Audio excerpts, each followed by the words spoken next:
और शायद हिस्ट्री में यूएस की कभी भी कोई इतना पावरफुल प्रेसिडेंट नहीं आया जितना इस दफ़ा डोनाल्ड ट्रंप बन के आए हैं। तो जी अगर डोनाल्ड ट्रंप आ गया तो इमरान खान भी बाहर आ जाएगा और हमारी हुकूमत भी आ सकती है और इस तरह की चीज़ें से वो कहता है हाँ जी मिल जाएंगे। मैंने टायर का साइज़ बताया, उसने कहा मिल जाएंगे और बड़ी अच्छी कीमत दी उसने फिर मुझे भेज दिया उस जगह पे जहाँ पे मैंने जाना था। तो यहाँ पे जो शॉप पे था वो अफ़गानी था। अच्छा था, अफ़गानी भाई था, बड़ा अच्छा बंदा था, उससे बड़ी अच्छी गपशप लगी।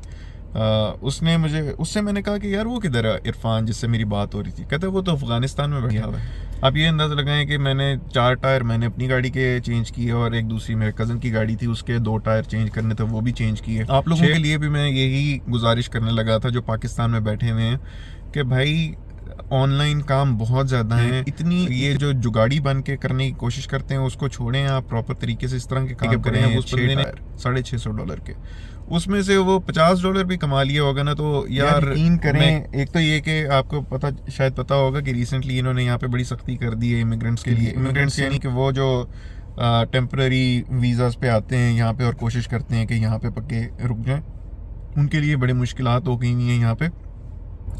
लेकिन अगर किसी के पास टेक्निकल स्किल है तो भाई उसकी डिमांड बहुत ज़्यादा है और उसका तो इन्होंने स्पेसिफिकली कहा है कि जो टेक्निकल स्किल्स वाले लोग हैं।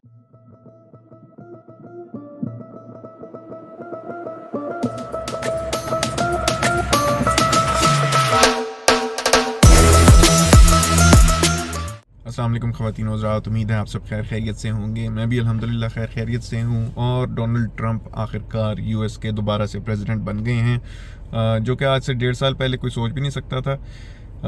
तकरीबन 1.5 साल पहले तक एक और शख्स थे, रॉन डिसेंटिस उनका नाम था, जो रिपब्लिकन पार्टी सोच रही थी कि उनको प्रेसिडेंट के लिए नॉमिनेट किया जाए और वो इलेक्शन लड़ें। लेकिन आप सबको पता है डोनाल्ड ट्रंप की पॉपुलैरिटी, और फिर ज़ाहिर है उन्होंने देखा होगा कुछ इकोनॉमी के भी हालात कुछ इस तरह के थे। लोगों का ध्यान उस तरफ पड़ रहा था कि जो डोनाल्ड ट्रंप की जो पिछली प्रेसिडेंसी थी उसमें हालात कुछ अच्छे थे मुल्क के, और अब हालात जो हैं वो ख़राब हैं। बेसिकली ये चीज़ें सोच के रिपब्लिकन पार्टी ने सोचा कि दोबारा से डोनाल्ड ट्रंप को खड़ा किया जाए, और उनका अंदाज़ा सही निकला। उनको इतनी ओवरवेलमिंग मेजॉरिटी मिली है जो कोई सोच भी नहीं सकता था। उनको पॉपुलर वोट, यूएस में ना 2-3 चीज़ें होती हैं। एक तो होता है इलेक्टोरल कॉलेज, एक होता है पॉपुलर वोट, उसके अलावा सेनेट और हाउस ऑफ रिप्रेजेंटेटिव्स अलग होते हैं। ये सेपरेशन ऑफ पावर है वहाँ पे रखी गई कि किसी एक बंदे के या एक शख्स के या एक डिपार्टमेंट के हाथ में इतनी पावर ना आए कि कोई चेक ना हो उसके ऊपर। लेकिन अभी ऐसा लग रहा है जिस तरह से डोनाल्ड ट्रंप जीते हैं तकरीबन सारी पावर्स उनके पास होंगी।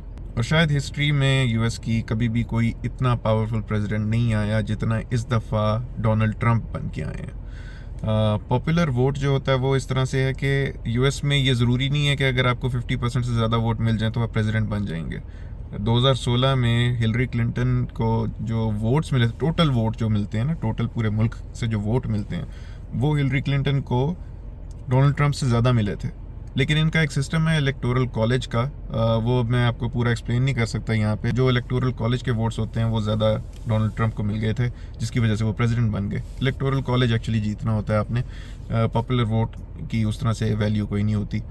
लेकिन इस दफ़ा तो उनको पॉपुलर वोट भी ज़्यादा मिला है और इलेक्टोरल कॉलेज में भी वो उन्होंने क्लीन स्वीप किया है, इतनी बुरी तरह से हराया है कि जितना शायद पिछले कई दहाइयों से कोई प्रेसिडेंट इस तरह से जीत के नहीं आया।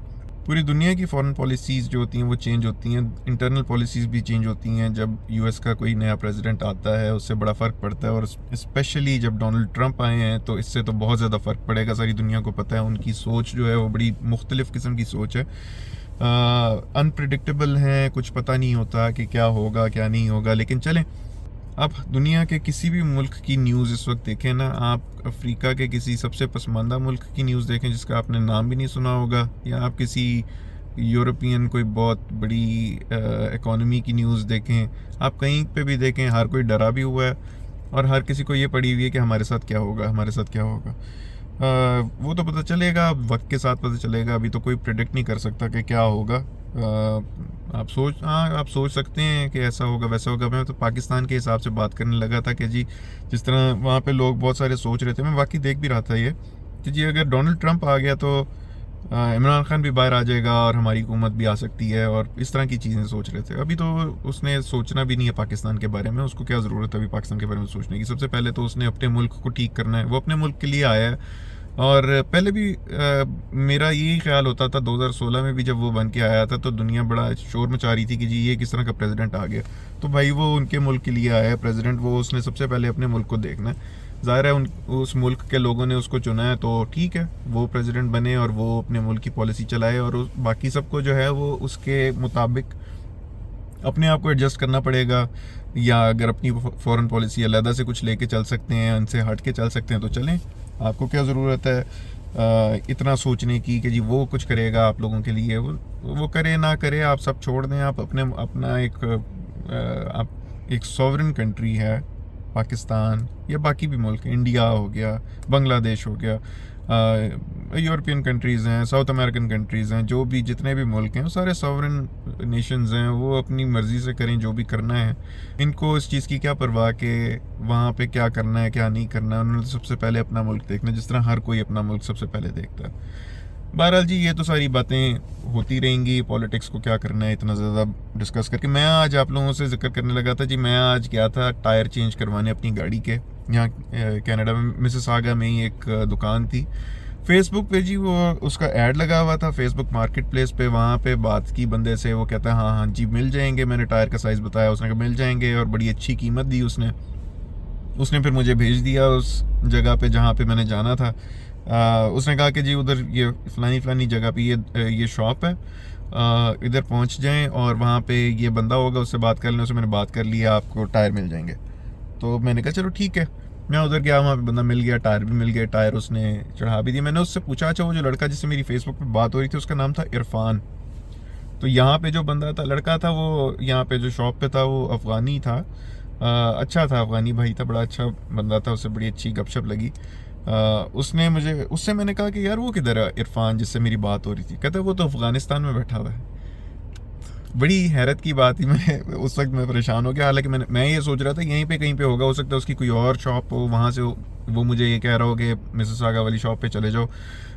मुझे ये नहीं अंदाज़ा था कि भाई वो अफ़गानिस्तान में बैठा हुआ वो टायर बेच रहा है। मैंने इससे पूछा कि मैंने कहा वो वहीं पे बैठ के कर, कहता है वो जी वहीं पे बैठ के करता है, वो सारी डिस्कशन कर लेता है और भेज देता है बंदे, और काफ़ी बंदे भेजता है, और वो कमीशन लेता है, एक परसेंटेज लेता है, अपनी एक छोटी सी परसेंटेज होती है। अब उसकी वो 5% है, 10% है, जितनी भी है। आप ये अंदाज़ा लगाएं कि मैंने 4 टायर मैंने अपनी गाड़ी के चेंज किए, और एक दूसरी मेरे कज़न की गाड़ी थी उसके 2 टायर चेंज करने थे, वो भी चेंज किए। 6 टायर उसने बैठे बैठे, मेरा ख्याल है घंटा भी नहीं लगा होगा, उसने फेसबुक के ऊपर बेच दिए टायर 6। और उस बंदे की गपशप बातचीत भी जो थी ना, फेसबुक पे भी जो बात कर रहा था बड़े अच्छे तरीके से कर रहा था, पूरी डिटेल दे रहा था अच्छे तरीके से। इसी वजह से मैं उसके पास गया, वरना और भी यहाँ पे बड़े थे, मेरी और भी लोगों से डिस्कशन हुई। इससे मेरी जब हुई बात तो मेरा बाकी दिल भी किया कि यार इधर चला जाऊँ, क्योंकि इस बंदे को पता था कि ये क्या बात कर रहा है।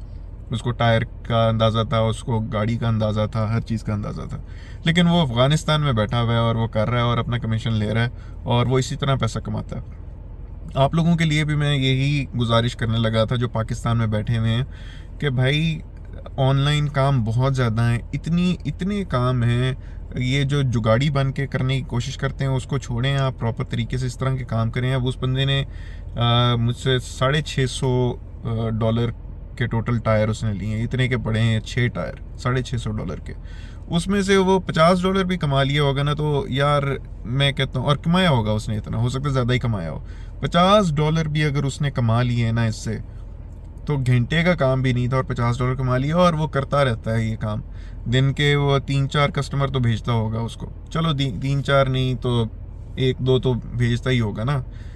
तो आप सोचें $50 इस वक्त $10,000 पाकिस्तानी बनता है, यहाँ के कैनेडियन डॉलर की बात कर रहा हूँ मैं। तो अगर आप लोगों को इस तरह की का कोई मौका मिल रहा है, कुछ मिलता है। मैं आपको एक और बड़ी मज़े की बात बताता हूँ। हम लोगों की जो मेंटालिटी है ना, वो भी बड़ी अजीब सी है पाकिस्तानियों की। मुझे अपने बिज़नेस के लिए, मैं जो छोटा सा एक बिज़नेस करता हूँ, मुझे उसके लिए ना एक बंदा चाहिए था जो कॉलिंग वगैरह करे बिज़नेसेस को। HR वालों से बात करनी होती है हमारे बिज़नेस में ज़्यादा, तो उसके लिए मुझे कोई बंदा चाहिए था। मैंने अपवर्क के ऊपर, आप सबको पता हो जिस तरह freelancer.com है, अपवर्क है, फिवर है, इस तरह की ये अपवर्क के ऊपर मैंने ऐड लगाया कि मुझे इस तरह से बंदा चाहिए। और मैंने लगाया मुझे $8 में चाहिए। अब उसकी वजह ये थी कि चलो मुझे और मैं ये कोशिश कर रहा था कि पाकिस्तान से कोई मिल जाए। उसकी वजह ये होती है कि वहाँ पे ज़रा वो ज़ाहिर है, यहाँ पे अगर मैं हायर करूँगा किसी को तो वो मुझे मिनिमम वेज जो उसको पे करनी होगी वो $18 है घंटे का, तो वो मुझे बहुत महंगा पड़ता है। तो मैंने उस पर अब वक्त पे लगाया $8 घंटे का, और सोचा कि कोई आ जाएगा भाई जो इस पर रिस्पॉन्ड करेगा, और चलो उससे बातचीत हो जाएगी अच्छी, अगर उसकी इंग्लिश वगैरह ठीक हुई उसकी तो ठीक है, मैं रख लूँगा। यार जैसे ही उनको ये पता चलता है ना, अच्छा सबसे सबसे पहली बात तो ये कि जो प्रपोजल सबसे ज़्यादा पाकिस्तानी भेजते हैं, इंडियंस भी भेजते हैं, दूसरे लोग भी भेजते हैं, लेकिन पाकिस्तानियों के सबसे ज़्यादा प्रपोजल आ जाते हैं फ़ौरन। बस जब प्रपोजल आए उससे बात की, 8 घंटा मैंने लिखा हुआ है, 3 घंटे दिन के, 8 घंटे, 3 से 4 घंटे मैंने लिखा हुआ था दिन के, और $8 पर घंटा। तो बात शुरू होती है, अच्छा जी क्या करना है, अच्छा ये काम ठीक है जी, हम $14 लेंगे, हम $16 लेंगे। एक तो कहता है मैं $25 लूँगा जी घंटे का। और मैं यार मैं क्यों दूँ तुम्हें $25 घंटे का, या चलो तुम्हें $14 भी क्यों दूँ, मैं $18 का यहाँ पे बंदा रख लूँ, अगर मैंने 14 ही देने हैं तो मैं 18 भी रख दे दूँगा यहाँ पे, और मैं बंदा सामने बिठा लूँगा, मुझे पता होगा कि वो क्या कर रहा है, काम कैसे कर रहा है, और सुपरवाइज भी कर लूँगा। वहाँ पे बैठा हुआ बंदा जिसको मैं $14-15 देना शुरू कर दूँ, मुझे पता भी नहीं है कि वो कितना काम करेगा कितना नहीं करेगा। और आप सब जानते हैं कि जो ये ऑनलाइन काम करते हैं इसमें अगर आप इस तरह घंटे के हिसाब से काम करवाते हैं तो आपको कोई पता नहीं होता कि भाई कितना काम किया कितना नहीं किया, ट्रैक करना मुश्किल होता है। सॉफ्टवेयर्स होते हैं ट्रैकिंग के, वो अपवर्क या फ्रीलांसर के ऊपर भी होती है वो ट्रैकिंग वगैरह, लेकिन उससे भी आप अंदाज़ा नहीं लगा सकते एग्जैक्टली क्या काम हुआ क्या नहीं हुआ। तो अच्छा, उधर दूसरी तरफ इंडिया की तरफ से जब आते हैं तो वो बड़े अच्छे प्रपोजल्स आते हैं। वो एक तो ये कि जो मैंने एक प्राइस रखी हुई है, मैं तुम्हें वो बता रहा हूँ कि यार ये प्राइस है मेरी, मैं यही दे सकता हूँ, मैं पागल तो नहीं हूँ ना, मैं $8 लिख के तो मैं तुम्हें $15 देना शुरू कर दूंगा घंटे का। अच्छा, इंडिया से जो आते हैं वो ठीक आते हैं, वो चलो अगर कभी बढ़ाते भी है ना, 8 से 9 कह देगा वो, ये 10 कह देगा मैक्सिमम, ये चलो 8 पे ही मान जाते हैं और वो बताते हैं। लेकिन अच्छा, तीसरे होते हैं फिलीपींस के बहुत लोग हैं, वो भी बड़े अच्छे तरीके, वो बिल्कुल जेन्युइनली बात करते हैं कि यार हम इतने लेंगे, 8 ही लेंगे, लेकिन हम इतना काम करेंगे, ऐसे करेंगे, वो पूरी आपको तफसील बताते हैं। पाकिस्तानियों को ये होता है कि बस किसी ने ऐड लगाया उस पर प्रपोजल्स डालना शुरू कर दो। तो थोड़ा सा ना इन लोगों को समझना चाहिए, जो जब कोई इस तरह से ऐड लगाता है किसी काम के लिए, आप अपना भी टाइम ज़ाया कर रहे हैं उसमें इंटरेस्ट शो करके, जब आप कर नहीं सकते काम। और उसके अलावा ये कि जब आप लिखते हैं जो चीज़ें, अब आप मेरे से जब चैट करनी शुरू करते हैं प्रपोजल के ऊपर, तो अंग्रेज़ी का वो हाल होता है, आप पता चल जाता है ना, जब कोई लिख के भेज रहा है कोई कुछ भी, तो अंग्रेज़ी उसकी जो लिखी होती है उसे पता चल जाता है कि यार ये बंदा कितने पानी में है, कितना कर सकता है काम, कितना नहीं कर सकता। तो बावजूद इसके कि मेरी कोशिश ये होती है कि यार चलो पाकिस्तानी जो अपने हैं उनमें कहीं पाकिस्तान में मुझे कोई बंदा मिल जाए जो पाकिस्तानी हो, जो जिसको मैं काम जिससे करवा लूँ, मुझे फिर कहीं ना कहीं और जाना पड़ता है। इंडियंस से मैंने बड़े काम करवाए हैं, बड़े अच्छे लोग होते हैं। फिलीपींस वालों से जिस तरह मैंने आपको कहा कि मैंने काम करवाए हैं, बड़े अच्छे लोग होते हैं, वो सब होता है। पाकिस्तानी जो होते हैं ना, वो बात कुछ करते हैं और काम कुछ करते हैं, मुझे कुछ समझ नहीं आती इनकी, यार खुदा का वास्ता।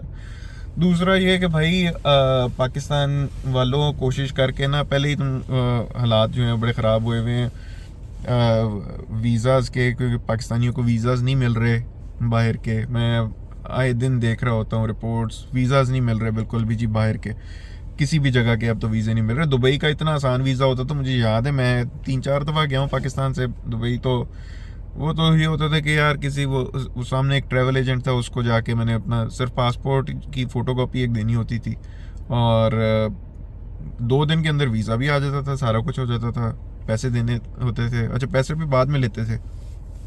अब तो ये सिचुएशन हुई हुई है कि भाई आपके जिनके, अच्छा कई ऐसे लोग हैं जिनके वीज़े लगे हुए हैं उनको नहीं जाने दिया जा रहा, उनके वीज़े कैंसिल हो रहे हैं जिनके वीज़े लगे हुए हैं, ये भी पता चल रहा है। और आगे क्या होगा, दुबई यानी जो सबसे आसान डेस्टिनेशन थी पाकिस्तानियों के लिए जाने की, वहाँ के वीज़े अगर आपको नहीं मिल रहे तो अब आगे आप लोगों का क्या होगा।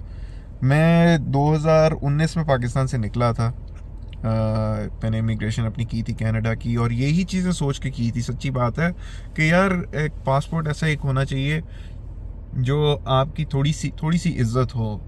आप कहीं पे जाते हैं ना, मैं दुबई जब जाता था तो उस वक्त कोई ये नहीं है कि वो लोग बुरे लोग थे, बड़े अच्छे तरीके से बात करते थे वो वहाँ पे भी, लेकिन आपको फिर भी एक थोड़ा थोड़ा सा फ़र्क महसूस होता था अगर कोई ये यूरोपियन या वेस्टर्न कंट्रीज से कोई आ रहा होता था जिसका पासपोर्ट होता था यहाँ का, जिस तरह जर्मनी हो गया, यूके हो गया, ऑस्ट्रेलिया हो गया, कनाडा हो गया, यूएस हो गया। इन कंट्रीज से जब कोई आ रहा होता था उसका जब पासपोर्ट देखते थे वो, चाहे उसका स्किन कलर कोई भी हो, पासपोर्ट जो होता था ना उससे बड़ा फ़र्क पड़ता था, उनको जो ट्रीटमेंट मिलता है ना उसमें वो बहुत ज़्यादा फ़र्क पड़ जाता। तो मैं आप सबको कहूँगा कि पहले तो एक तो ये कि अपने मुल्क के हालात हम ठीक करें, बावजूद इसके कि मैं कैनेडियन हूँ, मैं पाकिस्तानी हूँ सबसे पहले, और फिर कैनेडियन हूँ, और ख्वाहिश तो मेरी यही है कि यार पाकिस्तान अच्छा हो जाए। पाकिस्तान अच्छा होता तो मैं क्यों निकलता भाई।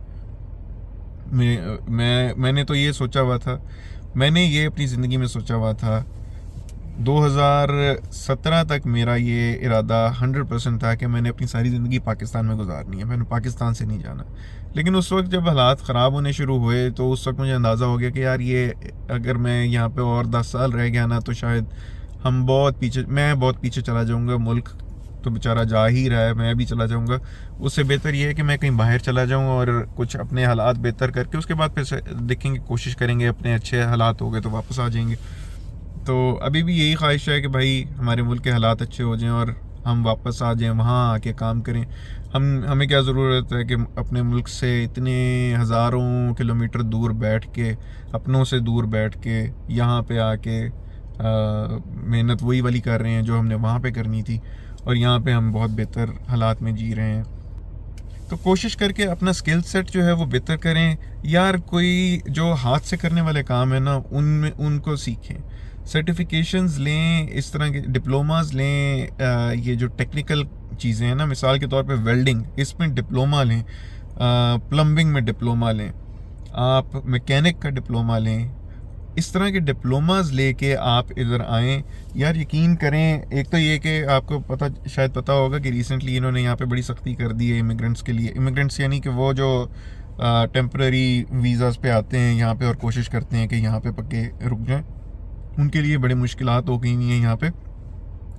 लेकिन अगर किसी के पास टेक्निकल स्किल है तो भाई उसकी डिमांड बहुत ज़्यादा है, और उसका तो इन्होंने स्पेसिफिकली कहा है कि जो टेक्निकल स्किल्स वाले लोग हैं वो क्योंकि यहाँ पे मिल नहीं रहे, और मिलते नहीं हैं, कभी भी नहीं मिलते, बड़े मुश्किल होता है मिलना, तो उनके लिए कोई प्रॉब्लम नहीं है। किसी के पास अगर कोई टेक्निकल स्किल होगा ना तो वो भाई टेम्पररी वर्क परमिट भी उसको आराम से मिल जाएगा, और इवेंचुअली उसकी इमिग्रेशन भी बहुत आसानी से हो जाएगी। 3-4 चीज़ें, एक तो आप हेल्थ केयर की फील्ड में हो, चाहे आप डॉक्टर हैं, चाहे आप नर्स हैं, चाहे आप कोई भी हेल्थ केयर की फील्ड में हो, आप पर्सनल केयर गिवर हैं।